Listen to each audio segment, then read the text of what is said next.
Welcome to Pep Talks with Jeanne. I'm your host, Jeanne Pepper. I started doing Pep Talks as a way to inspire you to do intentional acts of kindness and to further the goals of Blaze It Forward. Since Pep Talks began, it has evolved, and now I use it to interview people actively making a difference in this world through their volunteerism, community service, or careers. My guests are all here because they have dedicated their lives to making this world a better place. Join us as we delve into the hopes, dreams, and aspirations of these truly inspiring and hardworking people. This season, we will be focusing on the quiet superheroes, the thoughtful, kind, and forward-thinking community-minded individuals that teach us about resiliency, abundance, and how we can turn trauma, tragedy, and life challenges into meaningful, intentional action to repair our world. Welcome to another episode of Pep Talks with Jeanne.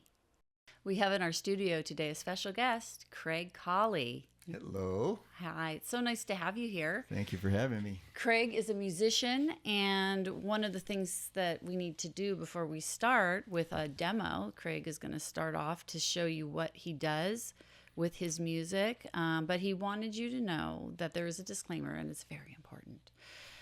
Side effects of listening to soft, soothing sounds is a chance of reduced stress and anxiety, wandering thoughts or no thoughts at all, visions of peacefulness, restful sleep without the need for sleep aids or narcotics, overwhelming feeling of being at ease, lack of needing to impress others, loss of caring what others think about you, positive distraction from what ails or bothers you, increased risk of self-enjoyment and comfort in being who you are. Use at your own risk. And subscribing may only enhance the side effects. So all of that sounds just wonderful. Well, it's all true. Great. And so we're going to get the demo from Craig, and then we're going to go right into your interview. So all right. let's. So first of all, I'm going to play a little piece of music, but prior to that, and it's all improv, and it's all going to happen in real time. Nothing's been planned. Most of my music is spontaneous. I always look at it as if I'm taking dictation from God and just comes through me, and I can't even explain it, but it's been flowing for my whole life, but particularly in this genre of music, the last 3.5 years, a lot of it. But what I've created was a really sophisticated but beautiful sounding creative platform. I'm going to show you a little bit of what I can do with it. It consists of probably 15 to 18 synthesizers, probably 10 sound samples, and then some nature sounds that are in it as well. And I do it all in real time. I can mix it all as I will demonstrate to you. But first I want to show you some of the sounds. So it has a series of synthesizer sounds, different beds of synthesizers. And then it also has a piano sound if I want to play the piano, which I can mix in as well. A different sounding piano. And the keyboard is split where this key up to this key is one section, and then this key above has different sounds. And on the upper part of the register, there's a flute here, or continuing a piano sound. If I wanted to have a full piano keyboard, I would, by splitting it and making sure there's a piano sound up there. So turn this piano back down. It also, on this part of it, has a ringing, kind of like a chime. Has a little string sound. And a lot of these sounds have slow attack and long delay. It means they come on slowly and they last a long time and they fade out slowly. Also have a voice.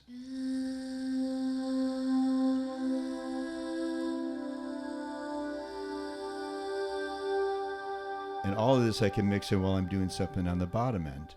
I also have nature sounds. So if we want to bring in want to bring in some rain or ocean.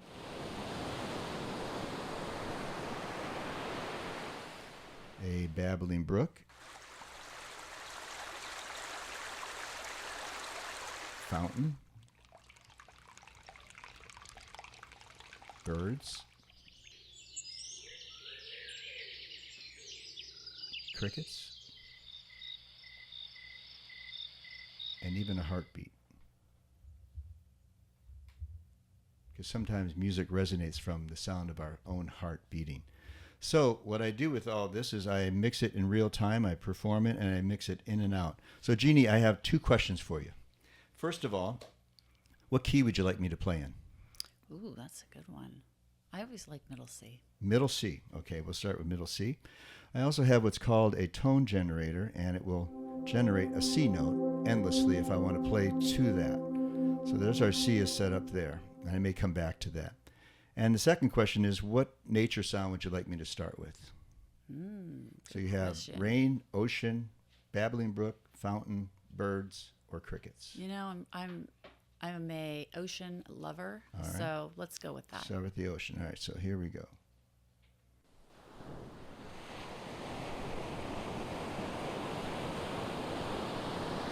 So this sound is going to influence how I will start and where this thing will go. I'll probably play for about 5 minutes and go through, try and show all the different aspects of this.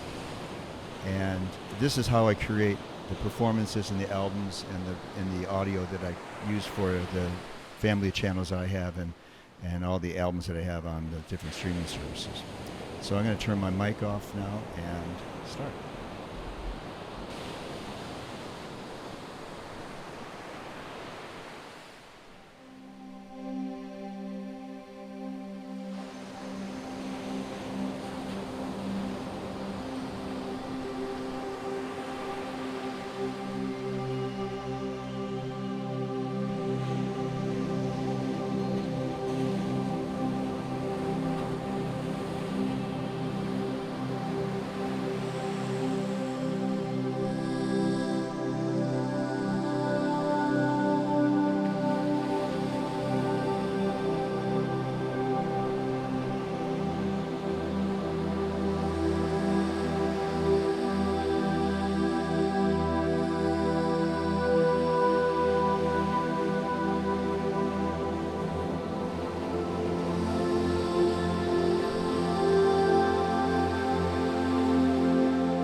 Fabulous.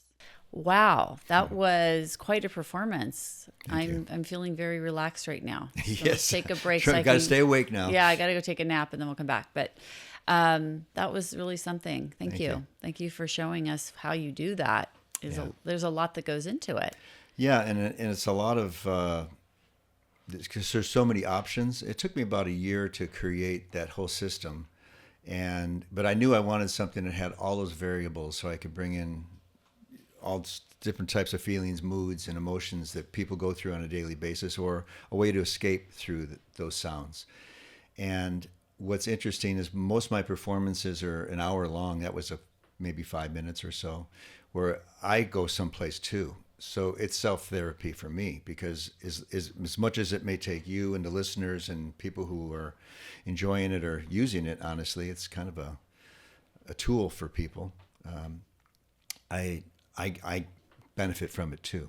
Yeah. And I don't know what I'm going to come up with. I don't know what I'm going to play. It just all just channels through me. It's like, I can't explain it, but and it's endless. It never turns off. I can do it anywhere, anytime. And I've never done it in this setting before. Usually it's in a more performance area or a different type of studio environment. So this was new for me, but still enjoyable. And it was interesting what I came up with. Would have to listen back to it to really understand what I did do, because I'm in the moment too. Yeah. Does it ever sound the same? Like, do any two songs ever sound alike? No. Never. No, Not even the melodies. No. I've written a lot of pieces of music, so these aren't designed to be an actual piece. This is more of an experience, discovery experience, and I'm doing the same thing. So if you are watching it, or however you're finding it and listening to it and watching it, and in my studio I have set up where I have 8 cameras running. I have coordinated lighting and mood lighting, and then I play to a graphic of something that I've shot nature-wise, because nature is a big piece of it. It's not just the music, it's the connection of nature and music and what it does to us from a positive aspect, which few things can do that. How many times you walk out into a forest or a beautiful scene and be thinking dark thoughts. Usually it's like, wow, this is amazing. Yeah, that's an interesting point you bring, because I love walking at the beach, and I always say to myself, no one can be unhappy walking on a beach. How is it possible? I always think that, like, if you're ever feeling down, just go someplace that makes you happy, like the beach or the forest, wherever it is. Well, when I asked you to pick a sound before I did that, you picked the ocean, and the ocean has an abundance of all different frequencies, because music is math with frequencies and rhythm and cadence and so on. So those things are in nature too. And when you connect them together, and what I love about the system that I design, I can bring them in and out randomly and independently, or even in combination, and create this soundscape that just takes you on a soundtrack of your existence at that time. And the good part about digital media is you can do it over and over again. You can watch the same thing over and over again. Yeah. Like the old days when you listen to a song you liked 50 times in a row, there's something about it, and you could just do that. It's interesting because it's not the same with humor. You could hear a joke once or twice, but once you hear it 5 or 6 times, you're done with the joke. But music doesn't work that way. There's something magical about the repetition of it, familiarity of it, what it does to you subconsciously.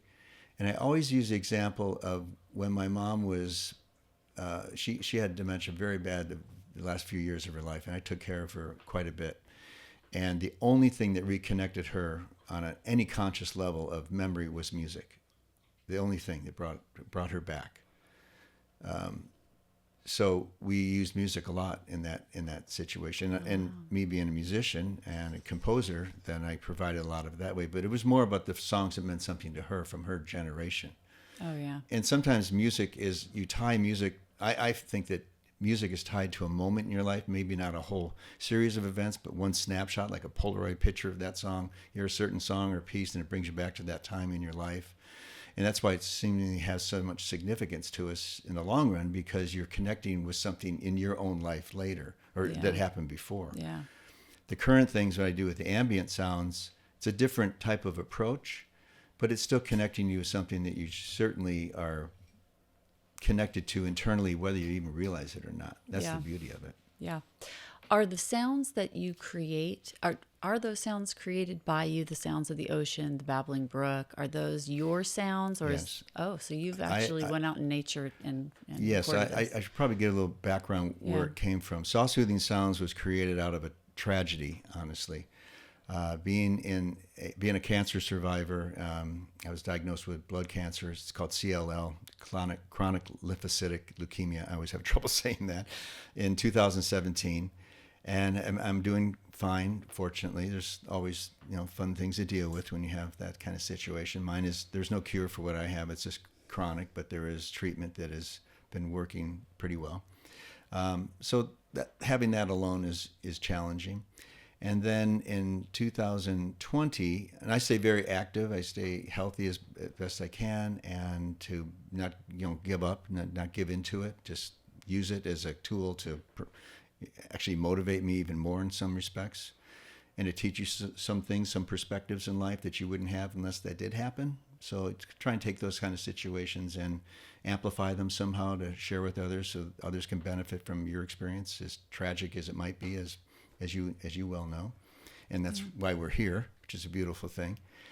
But in 2020, I had a mountain bike accident. I was up in Mammoth and came down the top of the mountain, no problem, hit the bottom.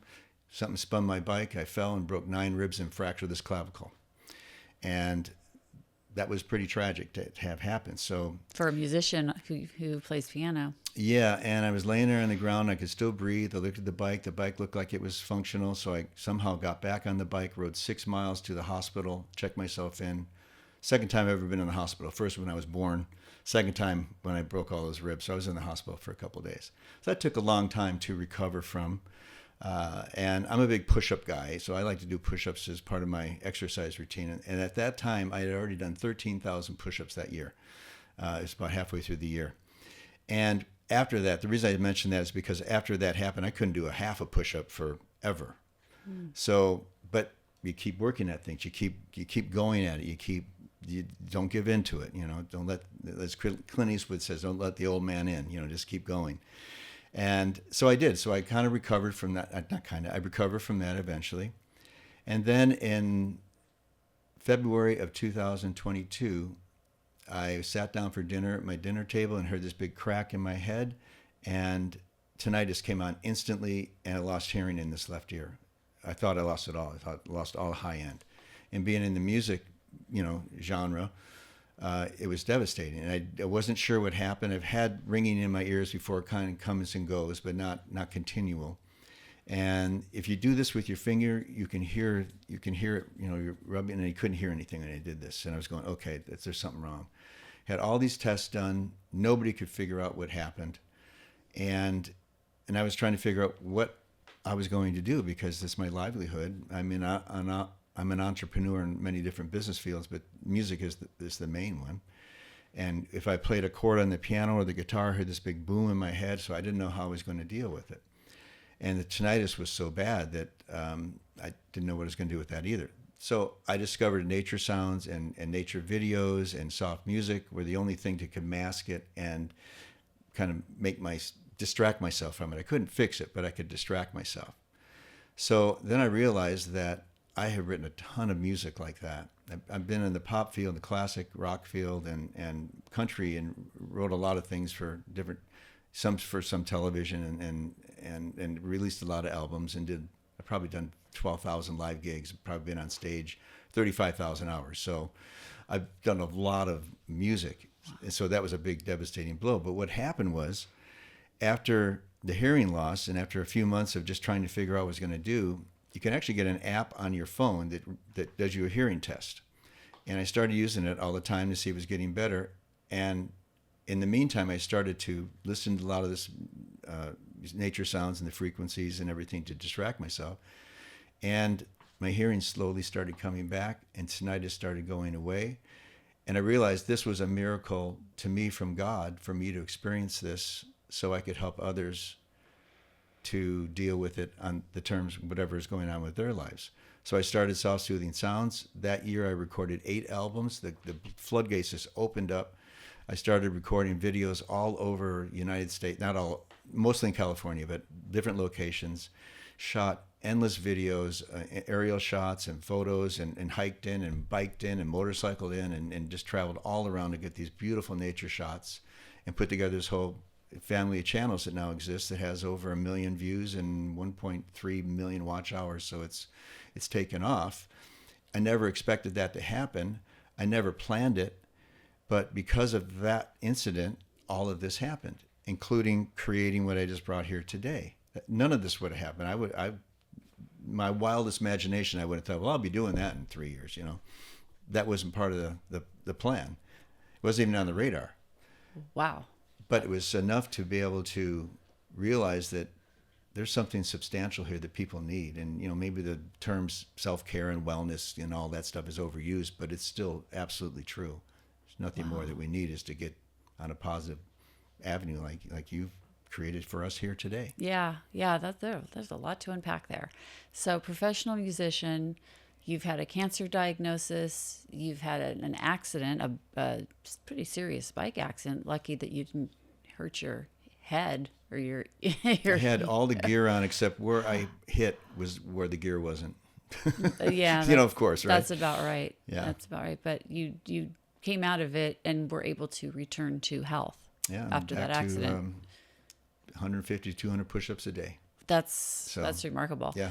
And then all of a sudden in 2022, you're just sitting there and for some reason, inexplicable, you lost hearing and tinnitus started. So there's no way of knowing why that happened. No one can explain it. I saw audiologists, nose, ear, and throat doctors, all these tests, neurologists, MRIs, CAT scans.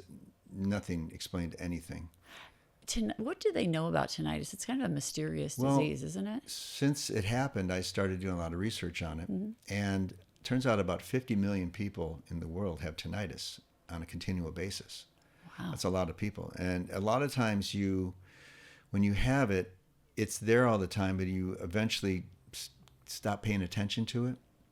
And that's what I found is that I just call it positive distraction. If something's going on, if you just don't focus on it as much, it won't be as intense or you may not even notice it. It's kind of like if you have a mild headache, but you're busy doing something, then you stop for a second and you go, oh man, my head hurts. But when you're doing stuff, you don't really notice it. Same kind of thing. And some people have it more than others. Mine was pretty loud for a while. I couldn't even sleep because it would wake me up. So that's when I discovered just cranking up nature sounds and just to mask it, to try and hide the tinnitus, the ringing in the ear, and it's mostly in this left ear. And then I discovered there's some other things that are useful because my wife was away at the time, and I thought, well, she's going to come home and I'm going to have this ocean cranked at 50 decibels to try and go to sleep, and so that's not going to work for her. So I found that there's an eye mask with some Bluetooth headphones in it that I could wear and crank it up and she wouldn't hear it. But it's not the most comfortable thing to do, but at least it's another solution. So we have some tools out there that really are helpful. But as far as I understand about it, there isn't any cure for it. There's all these YouTube videos, you stick a spoon by your head and ding it, or all these things I've seen, and I tried all of them and nothing worked. So for me, like I said previously, I just believe I was supposed to experience this and share this now, and that was my miracle from God. I still believe that I'm a man of faith and truly believe that's part of my purpose. And I've had other visions because of it. So it's gratifying that I know I'm helping people. Most of them, I have no idea who they are, which is even better in a way. I'm not looking for a payback. Yeah. Really. Yeah. I don't even need a thank you. It's just I hope that I'm helping somebody somewhere. Yeah, that's kind of how I feel about doing this podcast. Yeah. I don't know. Sometimes people tell me that it's helped them, or sometimes something is related to me that, in fact, I just had one of the people that volunteers here, she sent me a note that someone had sent her that heard my podcast that she had gone to high school with, and they said that she listens to it all the time and that it really helps her. I never would have known. Yeah. If this friend had not shared that with me. Yeah. So yeah, we don't really know all the people that we touch with the positive things that we bring to this world, to what our creativity can, the joy it can bring other people, and well, also just taking the effort to put all this together to provide a platform for it, so somebody randomly finds it and benefits. I mean, that's kudos to you and everybody involved in this. This is a big deal, and this is not easy to do. And I know you're in your third season now, which is awesome. Yeah. That you're still doing it, and you expanded the studio and. Yeah. And why I'm here, I have no idea, but just kidding. Why? Yeah. Well, part of why I was excited to have you here is because you are someone who has dealt with something. I mean, for a musician to have tinnitus or to lose hearing is a pretty big deal, and I know from my own experience that living with cancer is not the most fun thing. It's a hard thing, and it definitely makes you aware of your own mortality. And makes you appreciate the time that you have. Yes. And the people that you surround yourself with. You're a lot more careful with how you use your time when you get a diagnosis like that. Right. You don't want to waste time. Right. And I don't know, these diseases, there's no reason for them. I don't believe that there's a reason for it. And we can get into more spiritual discussions, but I'd like to know more about the music and what kind of feedback you're getting from people. You said you don't get much, but what kind of feedback do you get? I get mainly that how much they appreciate it and how much they are benefiting from it from an aspect of maybe they're going through a healing of some sort. Maybe they're recovering from an injury or they have an illness. Potentially they have anxiety, stress, and everybody has that, obviously. But the comments are just how much it's helped them and how they watch continually. I have 6 different channels. One is just soft soothing sounds, which has nature sounds and videos that I've shot. There's no AI. All the music's mine. All the videos are shot by me. Everything you see that I've done. I want that to be known because a lot of these channels pop up and they use stock footage, stock music, and they're just editing things together. They have no creative process, no skin in the game, so to speak. I hiked up all those mountains and I did all that stuff. Yeah, that's actually like a really valid point because I am so tired of going on YouTube and seeing clickbait, something that looks really interesting. And then I start watching it and I realize it's just a bunch of garbage that's been strung together from Shutterfly and with an AI voice that is very monotone. And I don't want that. Yeah. I don't want something that's made by a computer that doesn't have a heart. Right. I mean, I don't know like how the creative process, it's important.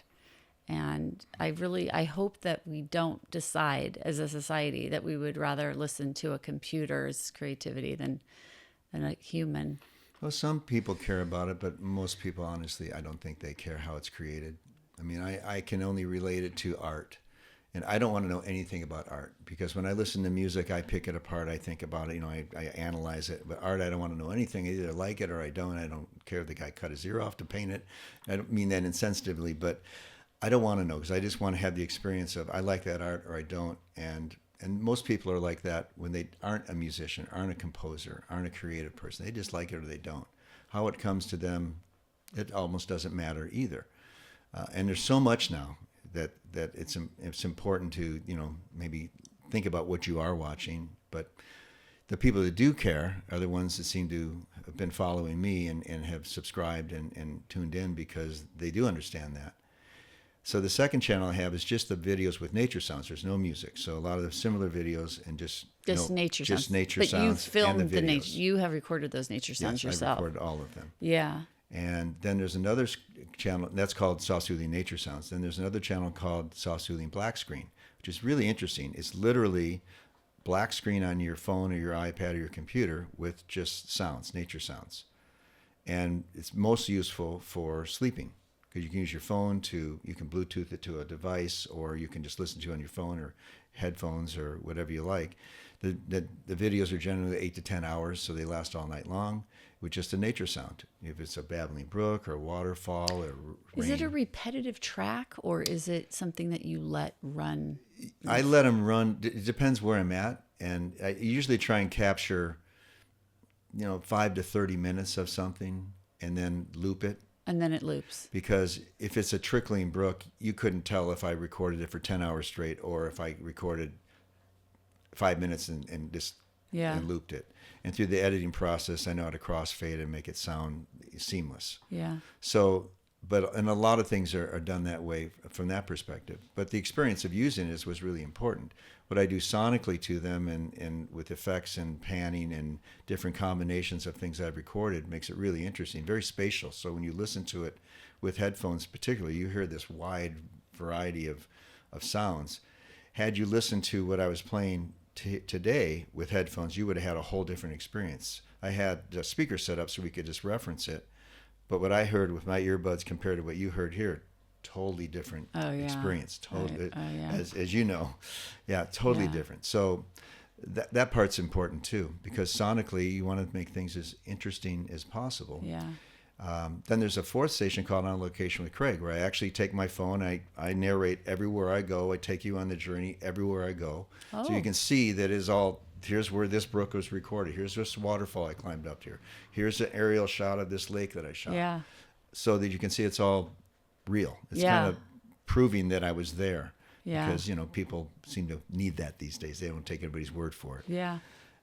And then I have a fifth channel, which is all learning and how I write the music, how I record it, and the studio versions and everything. In fact, I have a video on what I showed you here. I go into depth with showing all the computer plugins, everything. It's for geeks. It's total for the music geeks. I'm going to tell my son about it. But when you watch it, you realize, okay, what I just played for you, there is a massive amount of technology that has been put in place to enable me to do that.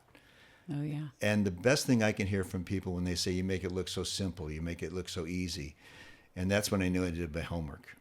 Because if I was struggling with it, then I'd go, oh, they're going to know that I didn't prepare for this, or I don't know what I'm doing. And what I was just operating, there was probably 20 to 30 to 40 moving parts at the same time.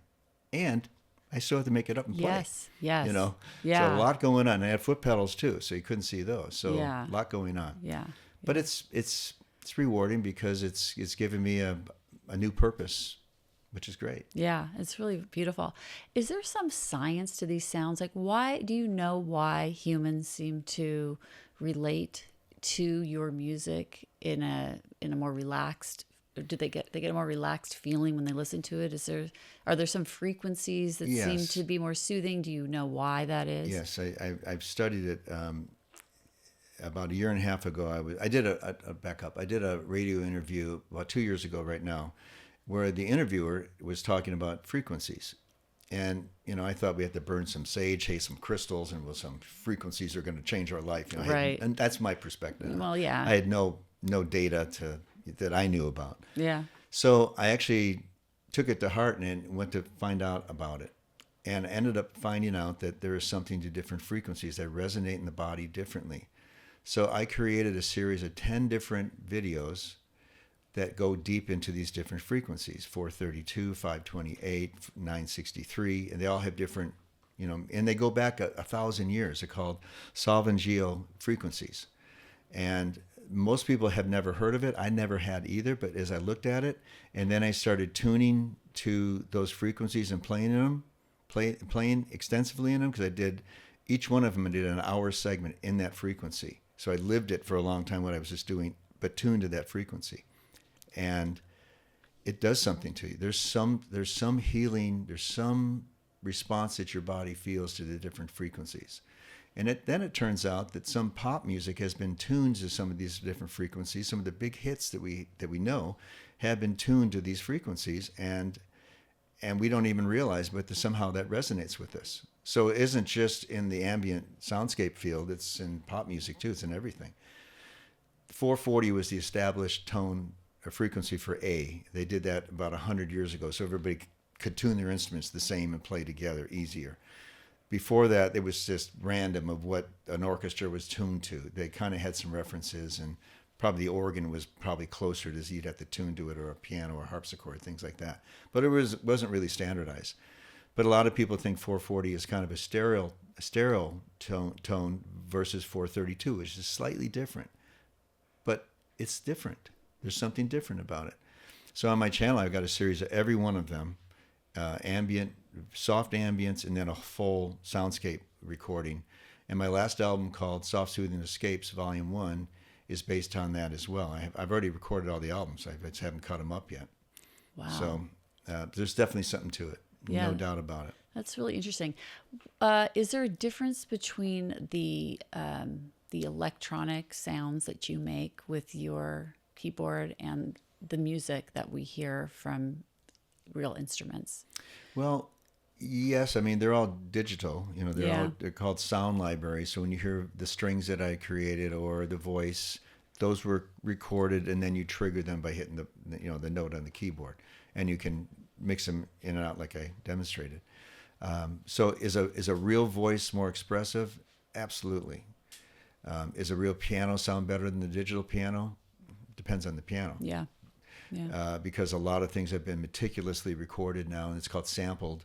And if you hit a key like that hard, it's going to create a certain tone. If you hit it hard, it's going to create another one. You hit it harder again. So they sample them in different layers, so that it's called velocity. So if the harder you hit it, it's going to trigger another sample, versus how you hit it soft, it's going to trigger one. And then they kind of cross blend them. In a real instrument, that doesn't exist. It's kind of like all across the board. You know, it's smooth no matter how you hit it. I play 10 instruments, so I understand a lot of different instruments. And I was a music major, so I know how to write for orchestras and wind and percussion and things like that. So for me, I find it unbelievable with the technology that exists today, because now I can have virtually any instrument. Knowing how to write for them and knowing how to play a lot of them physically, I can simulate them much more effectively when I play the keyboard, versus somebody who just knows how to play piano but has no idea how a flute is played, or no idea how strings are written and how they're supposed to, reinforce or become the main part of a piece. Yeah. So there's a lot of advantage to having that knowledge, and a lot of there's so much information now, online for people to learn it.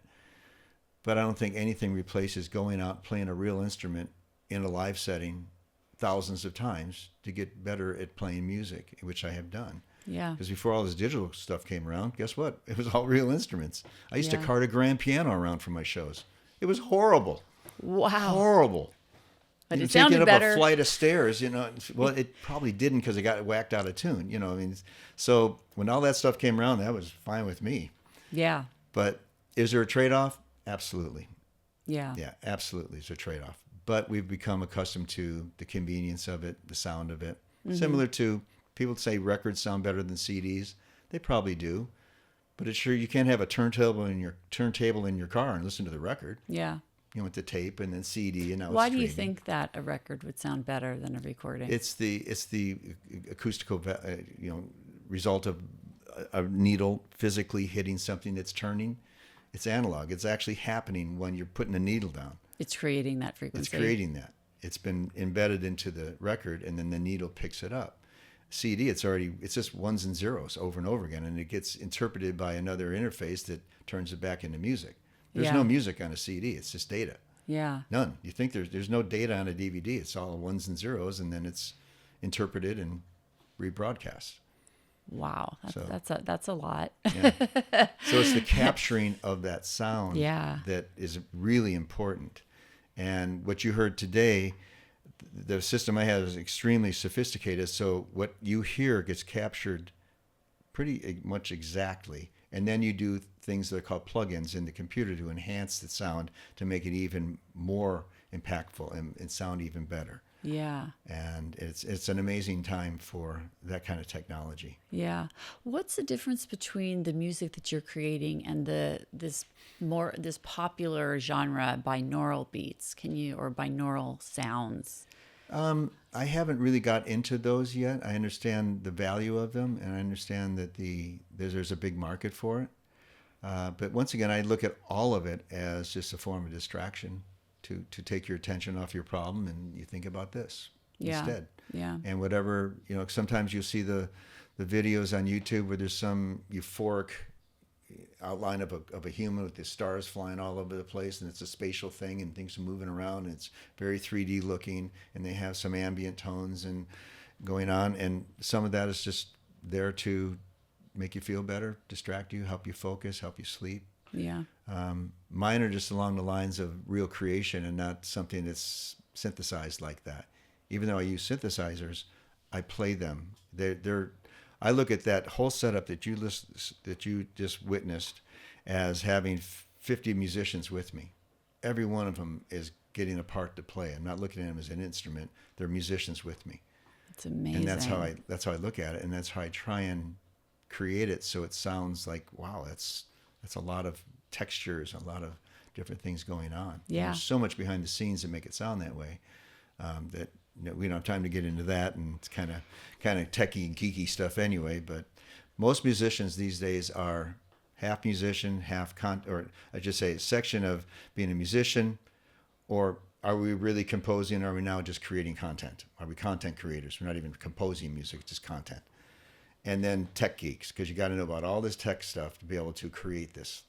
You have to have that component, or somebody else who knows how to do it. Yeah. But most people are self-taught in that now, and there's a lot of help and courses and things online to help do that, including mine. Yeah. Interesting. Yeah, I had all three of my children were required to play piano. Ah, that's good. I inherited the piano that my mother played on when she was a little girl from my great-grandparents. They shipped it to us here in California from New York, where my mother used to use it. And my kids, all three of, I learned how to play piano on it. Then my three children learned how to play piano on it. Oh, that's awesome. And now my brother has it, and his children are learning to play piano with this piano. But one thing that I did learn from all of these piano lessons is that we were all taught how to play in kind of like a more classical fashion. And we did not learn how to play with chords. And I saw a friend of mine playing just with chords. I mean, he didn't even really need to read the music. He could just read a bunch of, chord, notation on a page and be able to play incredible music. And I couldn't do that. And I asked him about it, and I said, how do you do this? And he said, oh, it's easy. You just need to learn your chords. Now, he also plays guitar. So for someone that plays guitar, that makes a lot of sense to them. But as someone who only played piano, I didn't get that. But I figured it out really quickly when I went to the library and got a book on something to the effect of how to play fake music or something. I don't know if you've heard of this. But you can play anything if you can memorize those chords. Right. And if I'd only known that when I was younger, why don't they teach kids how to play chords? I'll share a little story of my own. This goes, and I have this on I have a grand piano at home, and I have this thing on my piano. When I was born in 1955, so I grew up through the pop era with the Beatles and all those things happening. When I saw them in Ed Sullivan in 1964, I was 9 years old, and that's what I want to do. It just influenced me, like millions of other people have been influenced by that. So that Christmas, my brother and I both got guitars for our birthday. And I had already been taking piano lessons. My mom was a music major and a fantastic singer and a teacher. So I was kind of pushed into it at an early age, but I never really enjoyed it. I took piano lessons early in maybe second or third grade, and they never connected because I didn't know at the time I had dyslexia. I had no idea. Didn't know until I was in my 30s that I had it. I went through all of education without knowing that. But I gravitated to be able to play. I could hear things and I could figure them out. So we got these guitars. And then I remember my parents were going to my brother was older, and they were going to take him out to see Ramsey Lewis, which was a jazz pianist, to go see this guy play I'm from Chicago, in this jazz club. And I wanted to go so bad. And I was too young. They wouldn't take me. So I was mad that night. So I had my guitar, and I had the piano in front of me, and I had this little chord chart that showed me the C chord on the piano, and then the C chord on the guitar I figured out. So I figured out how to play the piano and the guitar at the same time. So I actually learned both languages at the same time, was self-taught.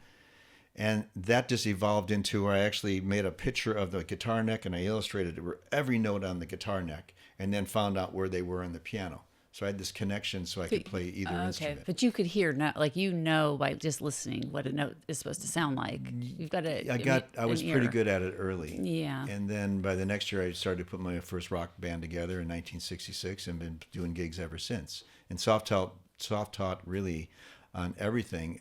When I went to college, I went to be a music major, and I failed the exam twice before I got in. I finally did. Because I can't really read music very well. I can hear anything and play it, but I can't read very well. So that's a very hard language for me. Once again, I didn't know I had dyslexia or lexdixia, whatever you want to call it. And so as a result of that, I had to take music theory. And I struggled with music theory for the first 2.5 years. And then it clicked.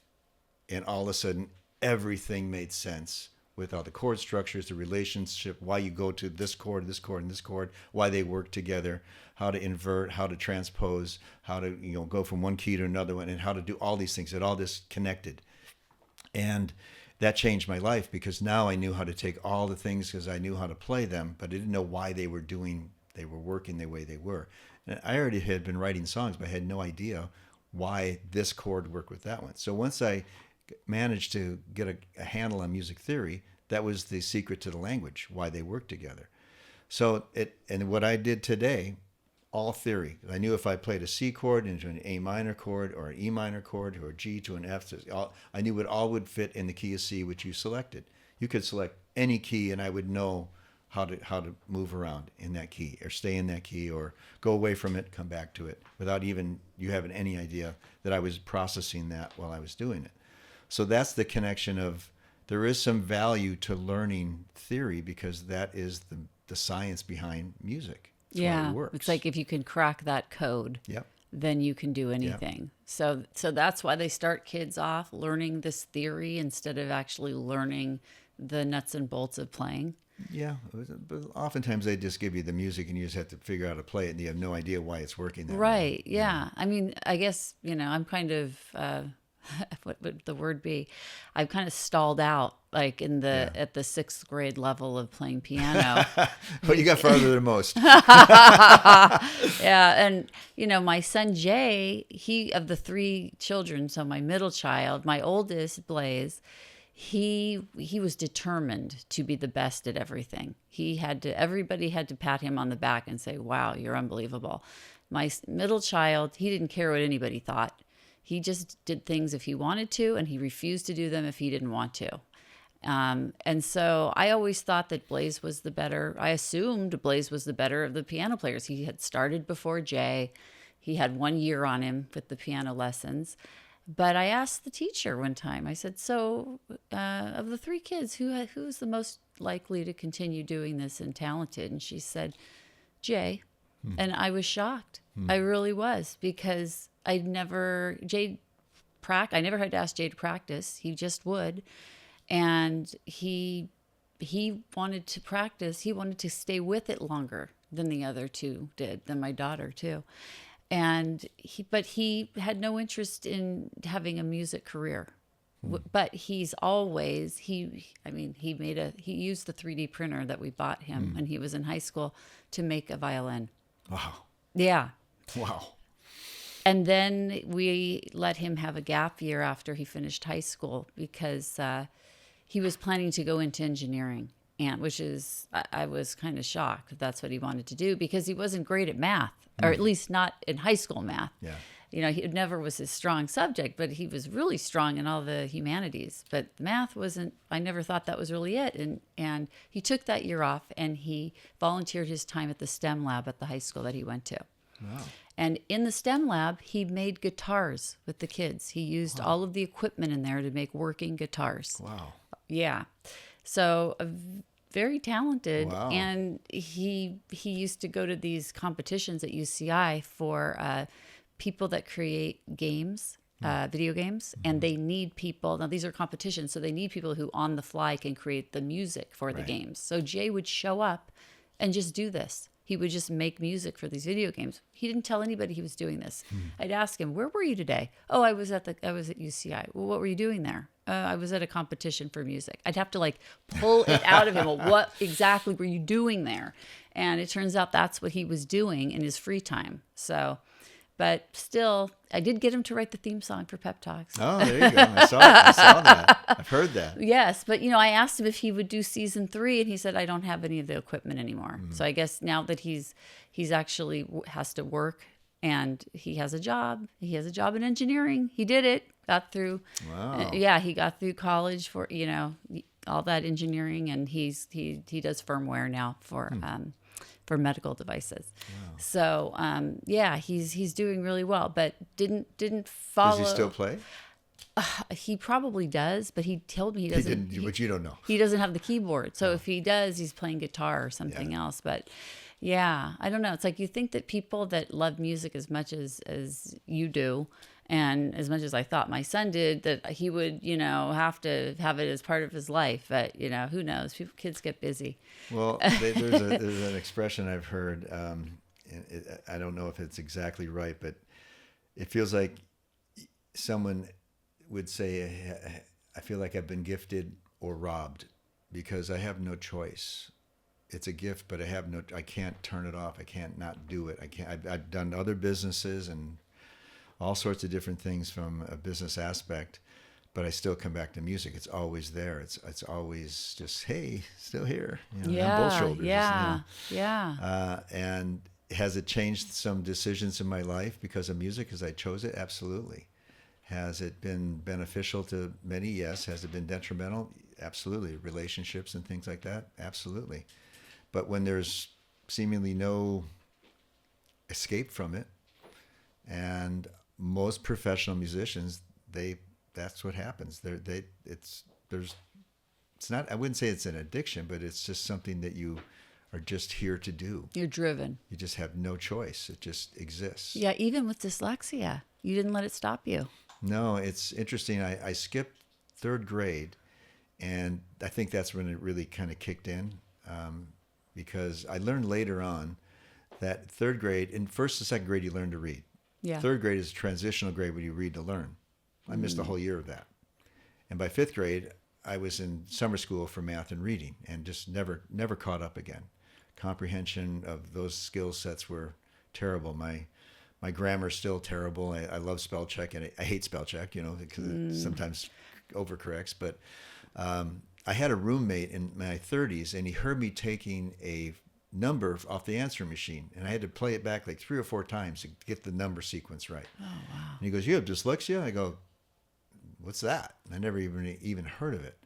And he explained it to me, and big time. I had no idea, and no one identified that all through my education. They didn't know about it. They just thought you were a C student, Yeah. which I basically was. I could. But there's workarounds. A lot of people have dyslexia, and you learn by memory more than anything. Everything that I played for you here, all the parameters, everything that I programmed is all in my head. There's no music in front of me. There's no notes, nothing.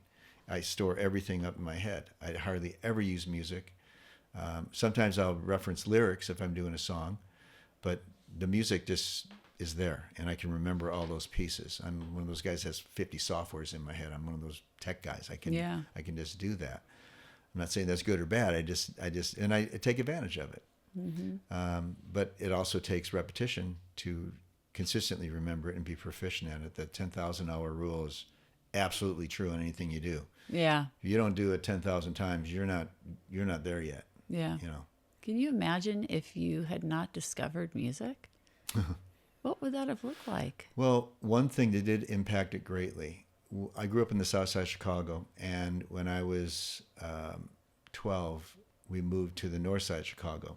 And coincidentally, right when we moved, I got chickenpox really bad, and I was out of school for like 3 weeks right after we moved. So when I went back to school, it was midway through the year, and because I was from the South Side and the North Side of Chicago was a whole different viewpoint on people from the South Side, kind of like Cubs fans and Sox fans.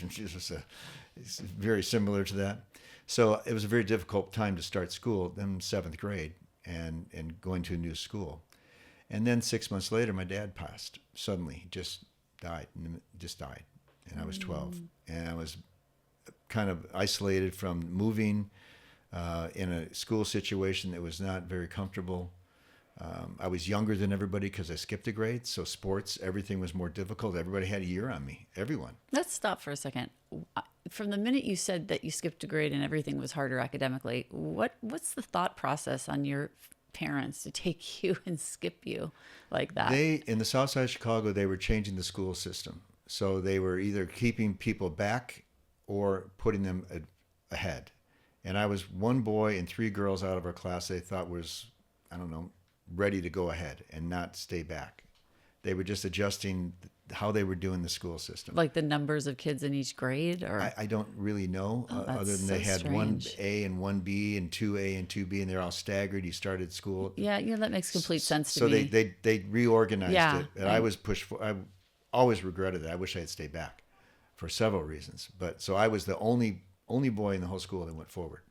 And then when I was in 4th grade, I was relentlessly bullied and chased because of I was the kid who was too young to be in their classroom, and every day was a battle on the playground and going home until at one time where this guy was beating me up every day, had me pinned down, and I just used the Fonzie philosophy from Happy Days. You just got to punch a guy one time, and I belted him, and he went flying, and then it was over.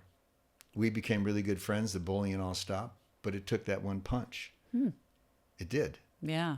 And I don't think I've ever been in any kind of confrontation like that since that time. But I knew that was something that solved that problem for me. And I've kind of used a different type of fist, I suppose, going through life since that time. Understanding that there is some value to standing up for yourself and not being bullied and not being taken advantage of you because of your situation. But it also forced me to be more mature, quicker, as far as even going through puberty, things like that, and all the challenges of school with sports, and especially sports, because everybody had a year on me. Wow. So it was difficult, but you just work through it. Yeah. And now all my friends are older. That's funny. So I'm enjoying that part. Oh yeah. Immensely. Yeah, that's great. Yeah. Yeah. Some of them are 2 years older. We're in the same grade. So it's kind of fun now. That's interesting. Yeah. So how did you end up in California? Well, when I was 1977, I ended up leaving school, got married, had a son, and I didn't want to grow up in Chicago, and the music field for me in Chicago wasn't lucrative like I thought it would be in California. And when I was 18, I took off a semester from school. I drove out to California by myself, picked up a buddy part way, and we traveled around. I saw California, thought, this is where I want to come. I'm from Chicago. This doesn't look like this and doesn't have the opportunity. Plus, the music business was here, and that was what I was looking to do. So I went back and decided that once we got married and we were going to move to California. So I bought an old step van. It was like an old UPS truck, 63 Chevy step van. It was like a modern day covered wagon. Built it into an RV. Couldn't afford to paint it, so it was house paint on the side. You could see bread truck on the side of it. Sold everything that I had a trailer with my music equipment and a crib from my child, and just drove west and just figured it out. Faith. Yep. Were you religious back then too? Yeah. Yeah, Okay. I grew up a very religious Southern Baptist family, and I can't say my connection to faith was as strong in those days as it has become throughout many years later. But it was definitely there. But I always just had a thought that this is what I'm supposed to do, and this is what I'm going to do. And I'm adventurous. I kind of like taking chances in a way. Drives my wife crazy, because I'll just do something that nobody else probably should do, and I'll just do it anyway, just because it's an adventure and there's some element of danger, but I'm still here. Yeah. So that was when I think back on it, there was no communication, zero. You were just out on the road, Once in a while they'd see a call box, 50 miles in between. We didn't have cell phones back then. Nothing, and we just did it, and arrived in San Francisco, and next day we got a little apartment on Haight Street. Wow. And, the Murphy bed came out of the wall with the bed bugs in it. We had no furniture, nothing started, with literally nothing. And a very interesting story how it leads into my professional music business. Do we have time? Sure. Okay. This is an amazing part of my career. So I thought, well, I'm in San Francisco. I'm going to go down to the wharf, and I'm going to be a street musician. I'll make some money that way. And played the second song. Downpour of rain just torrential rain. I thought, this isn't going to work. So at that time, I had the San Francisco Chronicle, the Examiner, I'm not sure which paper it was. They had want ads in for all sorts of things because you didn't have the internet in those days. So the want ads were classifieds. Yeah. So they had an audition down in Burlingame, which was about 15, 20 minutes south of San Francisco. Where the airport is. Yes, right by the airport. In fact, you may know where this thing is. I'll call it thing because anyway, so I went to this audition. And it was on a 175-foot steamship that was anchored right near the airport, just south of it, in Burlingame, and right by there was an old drive-in that used to be there. Anyway, this ship had been anchored there for a long time, and these two Greek guys bought this boat, and they were going to put in a restaurant, a cabaret show. It was called Diamond Jim's Showboat. So they needed a 4-piece band to do, the music. We had 4 girl can dancers. It was the corniest thing in the world. I'm going to tell any of my friends I was doing this gig. It was just ridiculously stupid, but it was the first. Anyway, I did the audition, got the gig, and the guy who played drums played trumpet at the same time. That gives you a good idea where this thing went. So we did this gig for a while, and for me it was great because I was playing 5 nights a week, and I was had a first professional gig. Went for about 5 months, and Diamond Jim was this big Afro Greek guy who somehow coaxed an investor to give him $25,000 to invest into the business to build it. So that's what we all thought he was doing. Turns out he partied all the money away, and the investor came on the gangplank of this boat. It was a big enough boat where there was literally a gangplank to go on it. And I got a call on a Wednesday afternoon saying that Diamond Jim has been murdered and we're still playing tonight. You're like, what? The show must go on. And the drummer was Diamond Jim's brother in the band. So so we went down there, and literally the guy came on the gangplank of the boat. Diamond Jim opened the door, and he blew him away with a 12 gauge. Oh.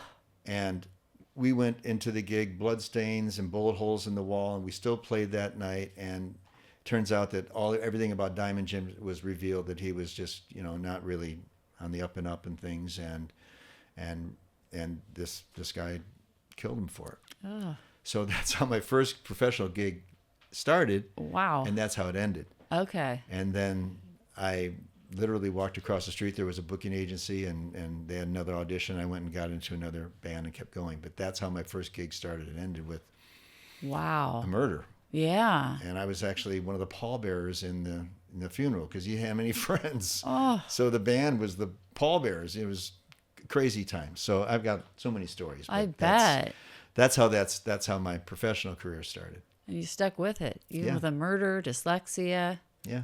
You just kept going. Yeah. Did your wife support you in tough times? Yes and no. I mean, my first marriage only lasted a couple of years, and that was not a really good situation for either one of us in a lot of ways. We were very young and what happened and all. And then I was single for 25 years. Okay. So I just wasn't going to go there again. And I was focused on what I was trying to accomplish, and started other business in the process. I started a recording studio. I've been a marketing director of an insurance and banking corporation. I had a string of retail stores. I'm also a licensed insurance agent for insurance policies and Medicare. And many of these I'm still doing. And music has always been part of it. But I met Karen, my wife, now about 25 years ago, and we got married a few years later. So she's been extremely supportive. It's been fantastic. Oh, that's great. And I met her on a gig, so that she knew right away that what I was doing. Yeah, yeah. So you're still performing with others, or? No, interestingly enough, I had retired from doing, because I did a lot of bands, but I also did a lot of solo work here in LA. When I moved to LA here in '81, I had come from a touring show band, Tempe show band, that we toured the country in the late '70s, early '80s, and last place we were at was headlining at the MGM Grand in Reno, which is a different place now. Mm-hmm. But I moved to LA at that time with a girlfriend and just set up shop and literally stayed in Hollywood the first night and figured it out from there. Mm-hmm. But eventually moved to Orange County, and because I didn't really know anybody, I started doing solo work and landed a really good gig in 1982 at the Red Onion in Marina del Rey, which was a huge chain at the time. And in the 80s, the nightclubs were raging, and I got one of the best gigs in LA. In fact, I think I was in Playboy for one of the top entertainers of 1982 in LA with this gig that I had, and it was unbelievable solo gig, and it was all grand piano and just solo on grand piano, but a rock and roll piano, and a lot of entertainment. And because I had an entertainment background from the shows I did previous, the band I was in prior to that was called Spun Gold, and we played 50 shows, 50 weeks a year, 6 nights a week, 3 shows a night. That's a lot of playing. Yeah. And toured all around the United States, and I got a lot of entertainment experience from that. It was a 10-piece show band, a lot of interaction, a lot of character playing, and dance moves, and the whole thing. It was a very successful place. The places we played typically were 1,000-seaters every night. Wow. So you really get an exposure of what it is to be in a decent-sized crowd, room, and you're a big fish in a little pond at that time.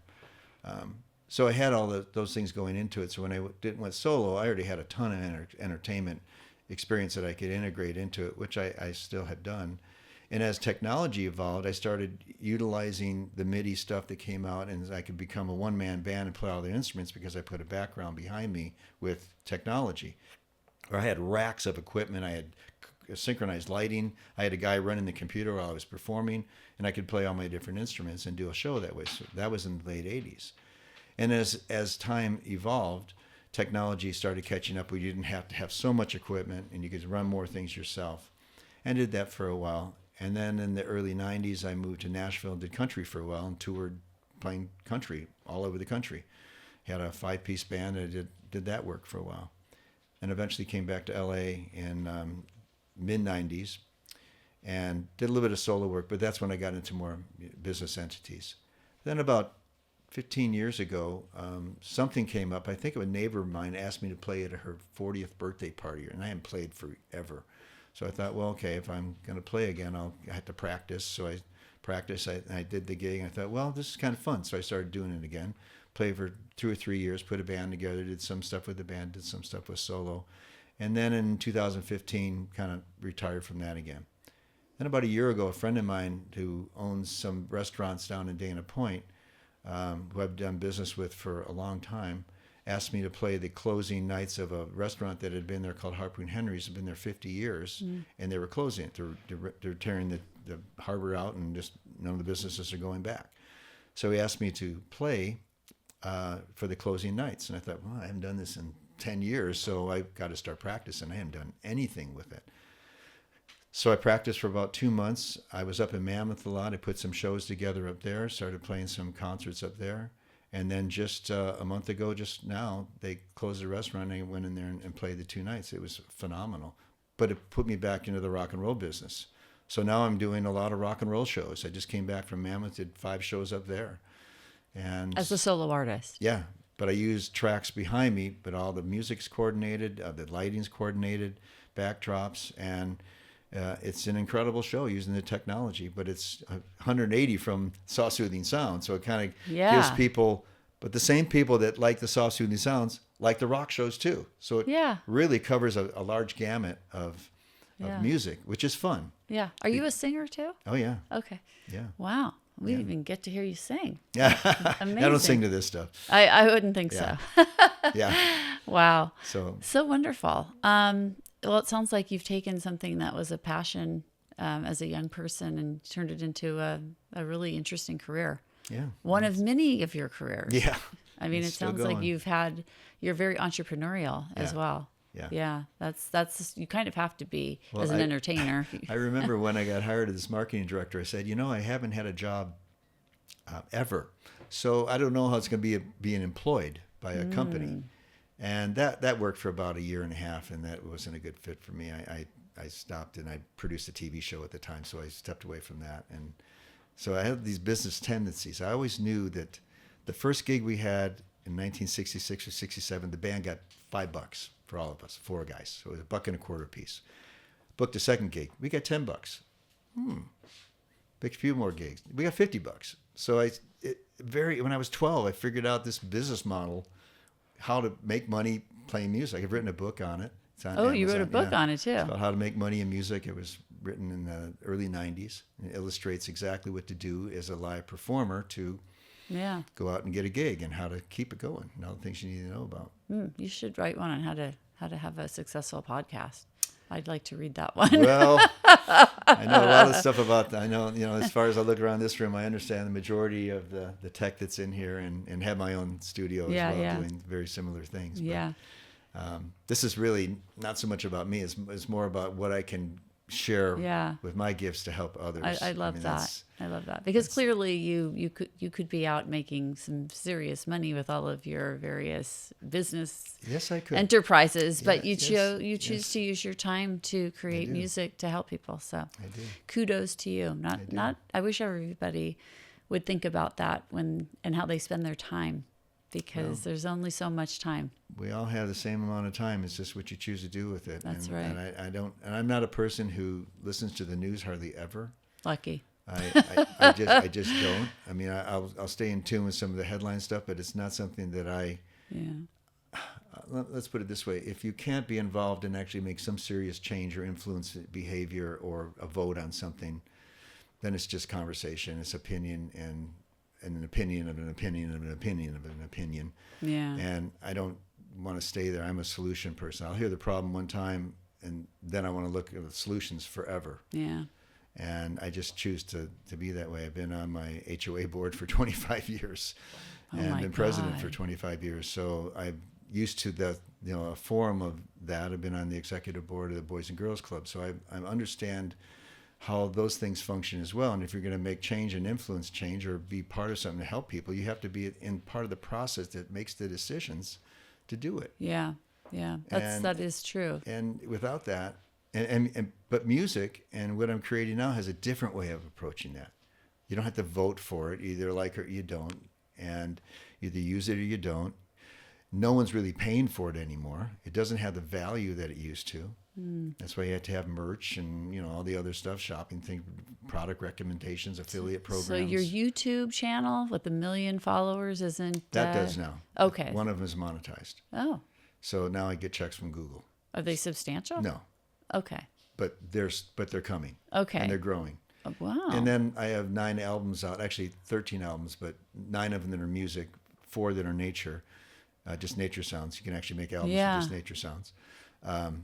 9 of those albums are on all the streaming services. So if you put Craig Colley into Apple or Spotify, you'll hear all this piano music and the ambient music, and all the albums that I put out are there. So I get royalties from that too. So, but it's small compared to here's a. Could you live on it? No. Okay. Not yet. It would take a lot more streaming, a lot more views. But here's the reality of the music business.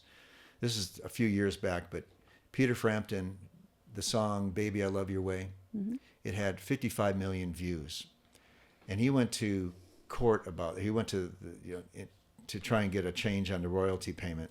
55 million views paid him about $1,700. If he had sold 55 million records, would have been substantially more. But that doesn't happen anymore. Wow. So the value of music, it just isn't worth what it used to be, because the content is created differently now and it's shared differently. And now you have 50 million songs on your phone, and they all pay 0.0000008 cents per play. Oh, is that so? I didn't know how. Yeah, some are minuscule, and the more plays they get, the more the royalty they'll pay. The old music business was it paid a certain amount, whether you sold 1 record or 1,000 or 1 million, you still got that same royalty, but this is a sliding scale. Wow. So the artists that do really well make way more on the royalty because it's a higher royalty payment than somebody who has a small amount. It's completely unfair. Wow. We need to start a new platform. Good luck. No, I'm serious. We should make a platform that people will pay to be part of. Well, they do exist because I have my own on-demand channel. Okay. So, because on YouTube, you're going to get ads. Yeah. Unless you're subscribed to YouTube Premium that takes the ads away, but you're paying a subscription. Yeah. So I have my own on-demand channel. It's only $5 a month. You get all the videos and no commercials, but it's a subscription-based model. Yeah. And those are actually, they're more lucrative than anything. A lot of, even Photoshop has gone to a subscription-based content. Wow. most softwares have, because they may not make as much up front initially, but in the long term, they'll make a lot more. Yeah, yeah. So you try and make it affordable, but think how many of those things add up in somebody's Visa card or Amex card. They all add up. It's a lot. So they may sound out, even any subscription service, in Netflix or Apple TV, they all start out small, and some, a couple years later, it's 10 times the cost. Yeah. And that's maybe an exaggeration, but it's a lot higher than it starts. Yeah, it's just to get you in. It's very weird now, like the way that we listen, watch entertainment. You're right about that. Things are definitely changing. Yeah.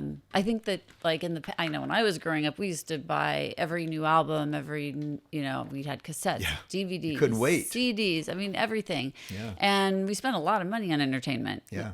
Now it's like bargain basement entertainment. We pay a small fee, and everyone in our family can join in for whatever it costs, $20 a month. We can all watch, the movies that we were paying, probably in real money now, probably like $20 per viewing of some of these things. So it is interesting. We're definitely not compensating artists the way that we used to.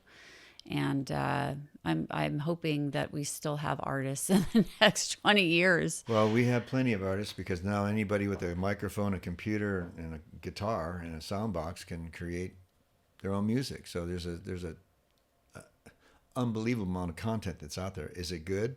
Some stuff is. Most stuff probably hard to isn't. Find it because there's so much. It's just random. Very difficult to find new good things, because it's just so random now. Yeah. There's so much to talk about. You are just a gold mine of interesting stories. I would love to have you come back. Sure. Actually, you're a really interesting person. A lot to learn from you. You're very positive. I see a lot of positive intention in you, and you're also a very spiritual person. I sense that about you, and I can see that that's what's driven you to do good in this world. I see that you'd like to see a better world and Absolutely. better. I think in this crazy world, you would like to see people feel more in touch with each other, with music, with art, and to be able to have time to enjoy it. Right. Yeah, it's a crazy world. We don't take the time to just listen to nature, to be in nature, to take not everybody has access to the beach or the forests or all these beautiful places that you've been to. Well, now that you mentioned that, I mentioned that a lot when I'm on location. Now, I'm creating this because maybe you can't get to this mountain range. Maybe you can't climb to 11,000 feet and see this lake. Maybe you can't see this waterfall. Maybe you can't see this meadow. But I can bring it to you so you can enjoy it virtually, because I basically brand my Soft Soothing Sounds as a virtual oasis that you can go to any time and experience that place. And a lot of them actually are specific to where it was. I'll tell you where they are. Yeah. And you can see the journey, how I even get to them. Yeah. So it's pretty interesting, the people that follow it. But there's a lot of competition for all of that. It's more competition for your attention for more than a swipe. Click and a swipe. This is the world. Yeah. And this is also the world. Everywhere you go is this thing in your hand. We're all like that. Yeah. And I heard recently that Steve Jobs didn't want his kids to have an iPhone. What does that tell you? The guy who invented it didn't want his kids, because he knew the implications of it. Yeah. Well, look what's happened. It's a fantastic device, but it's also, well, when you carry a computer around with you and you hand one to an 8-year-old before they leave for school in the morning, so they can carry a computer around with them all day. Yeah. You never know what can happen. It's been such a pleasure having you in our studio. And if I could get people to pay per minute, I'd keep you here another hour. But yeah, in this reality, we have to say thank you, and we'll see you next time. Well, I have a gift for you first. Oh, I love gifts. So this is something that I think you'll enjoy a lot, because we talked about the sounds, we talked about technology. However, technology sometimes complicates our lives, where in the old days you could hit the button on your car radio, stick a station, and turn it up. And if you wanted to switch stations, you just hit a button. And that was all you had to do. And it was all there. Yeah. That's kind of gone from our society. So I created something that's been useful in all sorts of environments, in medical offices, in art galleries, in salons, even in hospice. And it's called a soundbox. Oh. And I want to give one to you. Well, should I open it? Yeah. Oh, well, I would love to see what this is. I need one if it's... So what this is an audio device. It doesn't require cell service. Oh, this is wonderful. It doesn't require Bluetooth. It's programmed with 150 hours of content. It's pre-programmed with nature sounds, music. You did this. Yeah.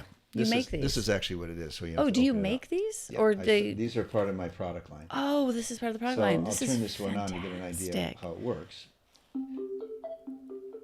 Oh, I'm it so has excited. voice prompt. So that's piano music. So you can change what genre. So it'll tell you the choice of ambient music. Oh, this is great. I'm so happy. Rain. Oh, I love it. Rain with music. So it has 15 tracks in it, and Ocean. there's your ocean. This is actually Monarch Beach. That's where I recorded it. Wow. And it runs on batteries. This has to be charged about every other day. Okay. You can leave it on forever. And it has a choice of all these different sounds. Each track is 10 hours, so you don't have to touch it, and it will loop to the next one if you want to keep going. That But it's is got so cool. 15 different tracks in it. So cool. And it You looks... know, one thing that's really interesting about this that I discovered I wanted to share with you and your audience is that my acupuncturist uses it in her office. Now she has one in every room, honestly, which is pretty cool. So it's weird when you go in there to get treatment and you're listening to your own music. Wow. You know, it's kind of Yeah, interesting. that sounds familiar. But she also treats autism. Oh. People with autistic children. And she says it helps tremendously in their therapy. They love this thing, and they can hold it, and it helps calm them. And I had never even thought of that aspect. That's really So interesting. I've created different product lines that this thing in the healthcare industry, and for childcare, for travel, because it's small enough you can just take it with you in a noisy hotel room. I just had a car breakdown on me driving up to Mammoth for my show, so I was stuck in a hotel room, and there was somebody in the next room had the TV blasting till 2 a.m. So I just turned this on and I cranked it on some nature sound just to mask the sound.